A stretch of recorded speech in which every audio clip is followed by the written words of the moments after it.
Well, good evening. Very nice to have you here.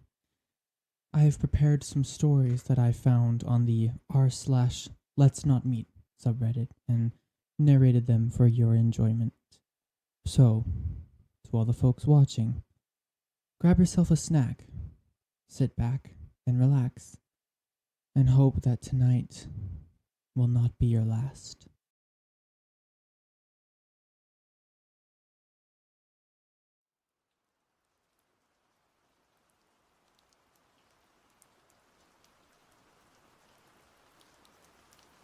I'm a South American woman, but have been living in the States for about 11 years now. I first moved to Colorado when I was 21 to the small mountain town of Silverthorne. I was recruited by an exchange student program for college students in South America to come to the USA, work, and travel during summer break in the South. Up to that point, I had never seen snow in my life, so I was extremely excited to be living in a cold, snowy place for once. I was going to be working at a very popular hotel in the town of Frisco, not too far from the hostel I was living in. The hostel itself had its own creepy stories, but I won't talk about them in details at the moment. So far, I didn't know exactly what kind of job I would be doing in the hotel. All I knew is that I was supposed to show up there on a certain date and time to talk to the owner, a Ukrainian American guy that was probably in his mid 40s back then. So I show up, introduce myself with the basic English I had at the time, and tell him I'm excited to start working there. He gives me a weird, long stare, almost as if he was analyzing me. He was a tall man with very pronounced eyebrows, so that kind of creeped me out for a second. He then showed me the restaurant and said I would be working there as a hostess, besides the living room and service orders. I really didn't think my English was that good to be in close contact with the public back then, but he insisted. For those who are not familiar with the area, this part of Colorado is not too far from Vail, so it's needless to say that they get very, very busy there during ski season, and I was dealing with customers from all over the world. That's when I also started helping out as a server during breakfast, and of course would get lots of orders wrong by my lack of English, which made the owner very mad. I remember one time that my coworker and friend was taking a little bit longer to wipe down one of the tables when we had guests waited to be seated. So he grabbed the towel from her hand, yelled at both of us to get out of his and stop being so useless, and then proceeded to throw the towel at her face. Let me just make a small note here to say that this girl was also an immigrant like me, with fantastic English and living in the country for years. But he would always try and find ways to show us how slow, dumb, or inferior we were compared to him, an American citizen. Then at night, after the place had slowed down, he would then act all apologetic and buy us drinks at the bar, make forward comments about my appearance, and even caress my legs. I was starting to feel uncomfortable around him and would always try not to be in the same room as he was. During work hours, I would be focused on customers or talking to my coworkers, and I would never make eye contact with him if he was present. On New Year's Eve that year, there was a big incident in the hostel I lived at. I was out that night with a few coworkers, but learned later that one of the residents had gotten way too high on who knows which drug and started chasing down one of my friends inside the hostel while pointing a gun at him, yelling racist slurs, and making death threats. He got arrested, but it was easy to say that most of the students living there no longer felt safe. While telling about the incident to one of my coworkers the next day, the big boss overheard the conversation and immediately came to check on me and make sure I was okay. I thought he was being very nice and thanked him for checking. He said I should not be staying at the hostel anymore given the circumstances and invited me to stay in one of the hotel rooms, free of charge for the next 2 weeks while I looked for a new place. That seemed very generous of him, especially given the fact the hotel would be completely booked often since it was the peak of ski season. I accepted his offer and moved in the next day.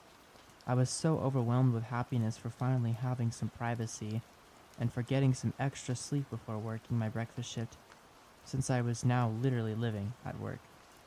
That was until one night later that week where I felt extremely exhausted after being slammed in the restaurant all day and delivering orders to several rooms.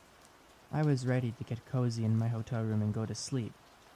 I think it was around 2 in the morning when I woke up completely groggy and noticed that my door room was open. I could see the lights in the hallway. Then I noticed the silhouette of a tall person standing inside my room and watching me sleep. I couldn't see a face, but I could definitely tell that it was a man. As I start realizing what's going on, I hear a metal clinking noise, as if he was getting ready to take his belt off. "What the fuck?" I yelled. That person quickly got out of my bedroom. The next day, I asked management and my coworkers, and said there was definitely someone sleeping in my room the night before. They said I was probably dreaming, or someone from housekeeping must have gotten in the wrong room. Wrong room? At 2 in the morning. Housekeeping? The owner didn't comment on the case and stopped talking to me or even acknowledging my presence after that, to my relief, of course. Nothing else happened. I moved on, got a new job, a new apartment to live in. About a year after my little incident, while checking on the Summit Daily News, who do I see on the front page? Him. The owner. He had been arrested the night before after getting 2 female hotel guests way too drunk at the bar and letting himself into their rooms once they had crashed for the night. They woke up and there he was, standing in the room, staring at them, while getting ready to make his next move. They screamed bloody murder and called the police immediately. Was it him in my room that night? I'm 99% sure it was, but kind of relieved I didn't get to find that out. What creeps me out the most about this situation is that, what about those nights I completely crashed after one too many drinks? You know how the altitude can affect your alcohol tolerance, and oh man, it really did it for me. I'm from the sea level and not a big drinker, but a few times I woke up with zero memories from the night before. So the unsettling question is, was that the first time someone got in my room? And how many more guests at this hotel had this happen to them without even realizing it?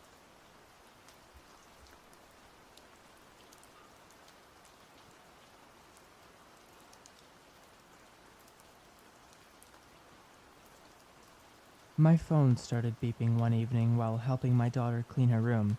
An Amber Alert. She asked about it. I gave her a small rundown and that was that. However, it triggered a memory that I believe with all my heart that I was almost kidnapped when I was a kid. To be clear, this isn't a memory that was laying dormant in my subconscious. This incident is something that I've pondered about on and off for years now. I'm 41-year-old male, by the way. It's just been a while since I've considered the factors and details of my experience, and this recent Amber Alert and talk with my daughter really caused me to pause and reflect on the incident itself once again, and here I am. As a parent, you worry about these things and do all you can to protect your children, especially when you personally experience something truly scary like this. The occurrence happened when I was just a young kid. My guess is around 7 to 8. I can't be sure, but I think that's a safe estimate. My parents took me to a neighboring city to do some shopping. We lived in a small rural town with not much on offer, so from time to time, we would go to this neighboring city about 45 minutes from where we were located. It just had more to offer. They would take me up there for school clothes shopping, out to eat because restaurants were better, and because my mom's a crafter. She loved to make crafts. It was her thing. And there were different craft stores and a fabric store she liked going to up there. This specific trip, we went to a fabric store up there, Joann's Fabrics to be exact. This was a pretty big store. I mean, as a little kid, most places seemed to be big, but no kidding, this was a very sizable store. My dad sat out in the car while I went in with my mom. He did that a lot, sit in the car. When there was a store, he just didn't want to go in, so I can't blame him there. I can't recall exactly what all my mom was looking for or trying to get in that store that day, but I do remember what section we were in. An area with a bunch of racks with various fabrics hanging. Imagine a clothing store with circular racks with clothes hanging around them, and that's pretty much what it's like at this fabric store. I remember this area being slightly toward the entrance of the store. As my mom was looking through these racks, I began to wander, though not far, just enough to kind of look around myself. I was probably bored and started wandering around as my guess, but I could still see my mom just step over a few racks, so it wasn't like I was on the other side of the store or anything. A random man approached me, and honestly, I can't even remember direction he came from. It's just like I was there by myself one minute, and the next, I looked up and saw this guy. I quickly looked over to where my mom was. She had moved a few racks up away, but I could still see her. There was a fair bit of distance between my mom and me at this point. So, here I am standing behind some rack of fabric with this older guy opposite me on the other side of this rack. Then he speaks. "Hey little boy, how you doing there?" I remained silent because this took me completely off guard. He asked, "Where's your folks at? Are you alone in here?" I stood still and quiet. "Come here, I've got something to show you." At this point, he started advancing toward me, coming around the rack to where I was. I quickly started the other way, but he stopped and started coming around the other way as if to meet me in the middle. I was scared at this moment and became instantly aware that this man seemed dangerous and like he was trying to get a hold of me. "Come here," he barked. I jerked fast to the left, but he did the same. He had this wild look in his eyes. Whichever direction I went, he followed, but remember, there's a rack between us. God, I'm so thankful for that rack. After some back and forth movements from me and this man, I finally lock in on my mom and yell, "Mom, help!" You would have thought I screamed bloody murder. It was so loud, but it got my mom's attention. "What's wrong?" she asked. This startled the man, and he looked over his shoulder in the direction of my gaze and confirmed, yep, that must be his mother. His demeanor completely changes, as it's just everything is just fun and games, and he was just messing around, and he said as much to my mom. "I was just messing around with him. No harm, ma'am."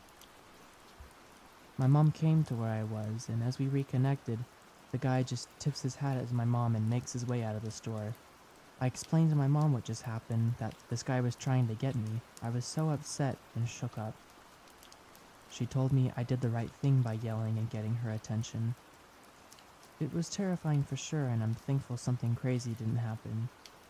Could I have been just imagining things, like maybe this guy really was just messing around? I very much think there are nefarious intentions. Why would a random older guy be for using a fabric store? If he was there for something like crafts or fabrics, why promptly leave when confronted? I truly believe he was up to no good.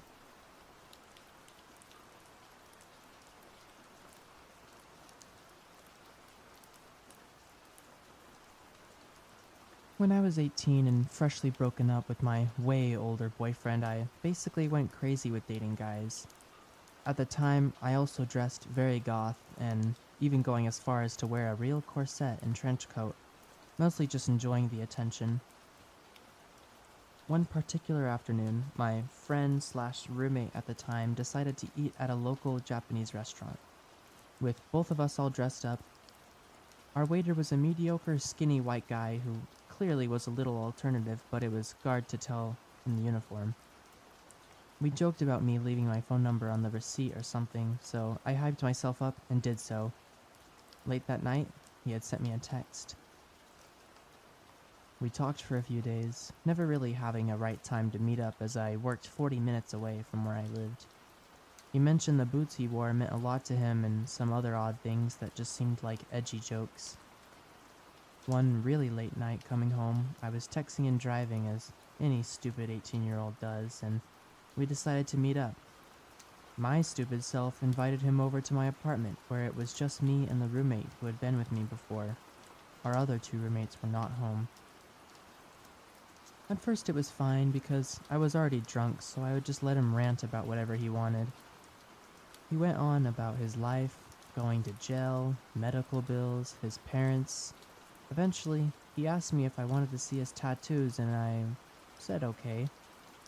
He lifted up his shirt, and not only could I see the handgun tucked in his waistband, but also his multiple, badly covered up Nazi tattoos. One was even just slightly covered up with a bandana.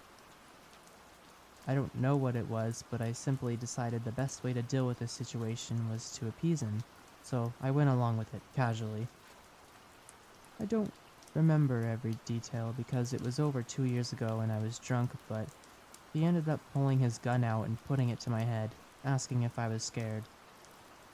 I was immensely confused and tried to call his bluff, saying I wasn't, which got him to put it away for a while. When we went to hook up in my messy room, he pulled it on me again, saying he wanted to do it with it out. I got mad and tried to fight him off me and get it away from my head. Of course, I wasn't as strong with him, and he hit me in the arm with it, which it hurt because it was a very heavy one. When I finally got him off me and realized I was pissed, not scared, he started acting like a crackhead, saying I was crazy for not caring about him pulling a gun on me. He ran off, jumping the fence and not even taking his car that he had came in. In the morning, his car was gone and I had a large bruise from where he had hit me. While to me it's a funny story, I now realize how bad it could have ended up. So, to the waiter from the Japanese restaurant, let's not ever meet again.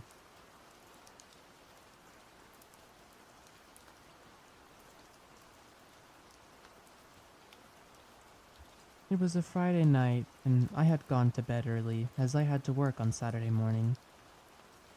After reading in bed for a bit, I drifted off at around 10:30 p.m., only to wake up about an hour later to loud screams and people yelling profanities.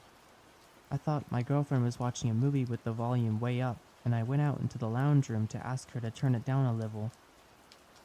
Instead, the TV was off, and my girlfriend was staring at the front door with her eyes wide.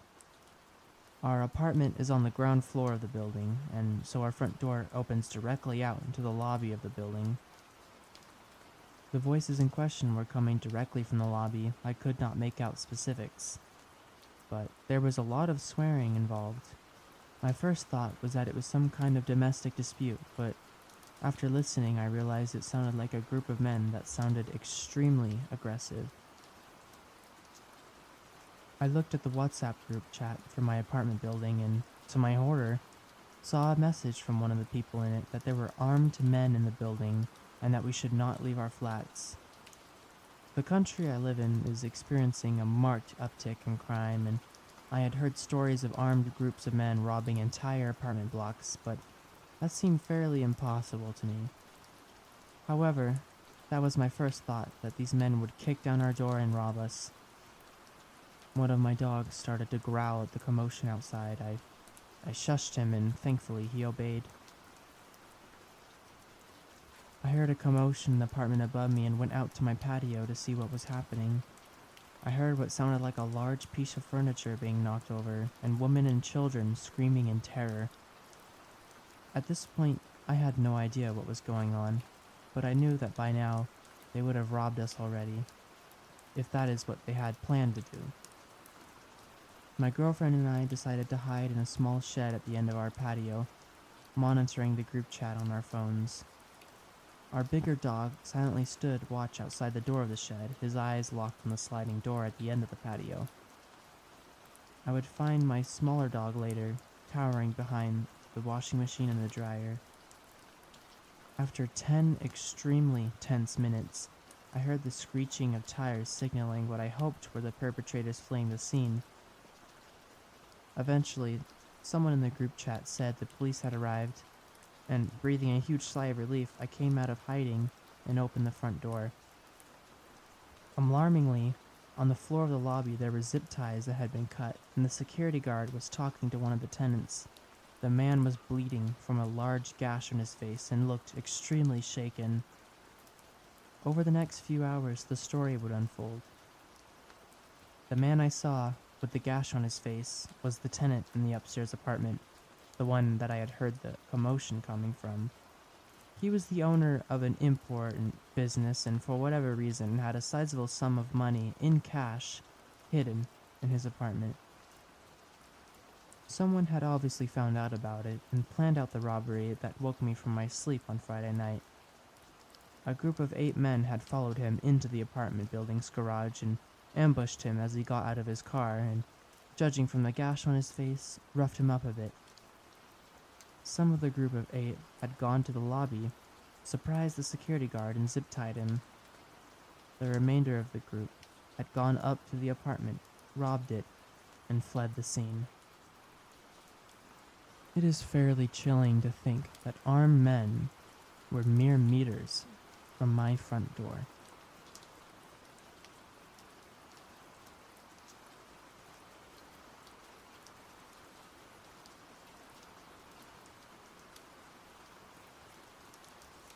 Okay, so for context for this story, I live in a pretty rural area.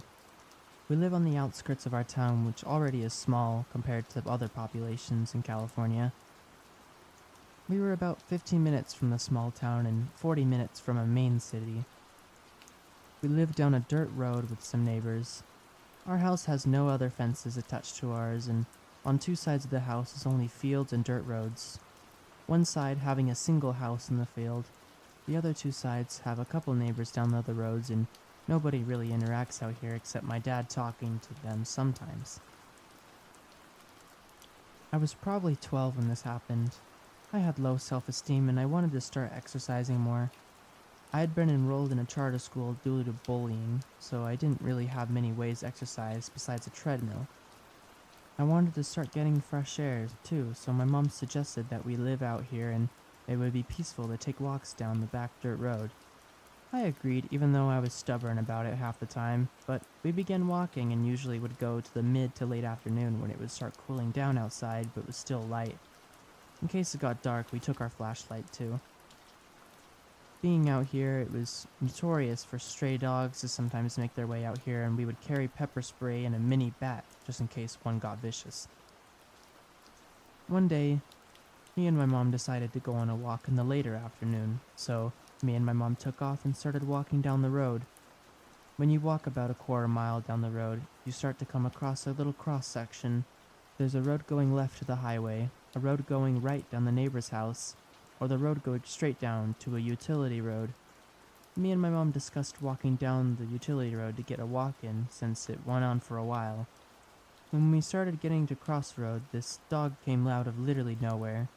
We were looking at it and it was in the center of the road staring at us. Me and my mom looked at it and my mom said she got this feeling in her stomach that we needed to turn around and walk home. So she grabbed my arm and started leading me back home and then let go so we could walk. We were in the midst of walking when she looks ahead and stops to stare at something. I ask what she's looking at and she points. A white car pulled up to our fence and quickly backed up and shot down the road on the side of our house. Mind you, nobody ever goes down this road except one old man that we know. My mom said she feels a bit uneasy because of it and pulled me to the edge of the dirt road almost into the field. The car had driven to the highway and left her, so we thought. We continued walking back to our house when this car comes back and drives down the road we were walking alongside.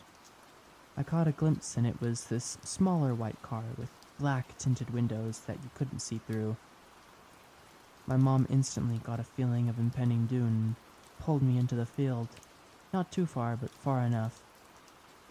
We kept walking through the fields towards our house, getting closer now, when this car comes back down the road. My mom stops me in my tracks to see what the car is doing, and it drives back to our house and starts driving around it super fast. My mom waits until the car drives back down the side of the road when she tells me we need to start running, so that's what we did. We started running through the field, getting to one of the little sections near my yard. The car comes back and drives down the road trying to cut us off. Me and my mom are panicking at this point and have no idea who this is and why they're acting like this. The car circles around again and my mom drags me further to the right of where we were and told me we're going to run down in the ditch. We get down in the ditch and the car comes back and pulls to the edge of the ditch where we were. The front of the car was facing us and all I could think about was if it drove down it would hit me and my mom and probably kill us.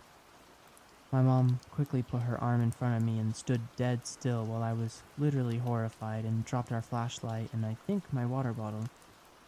The car was getting ready to drive down where we were, and then suddenly they backed up and drove around the yard, going back down the side road to the highway.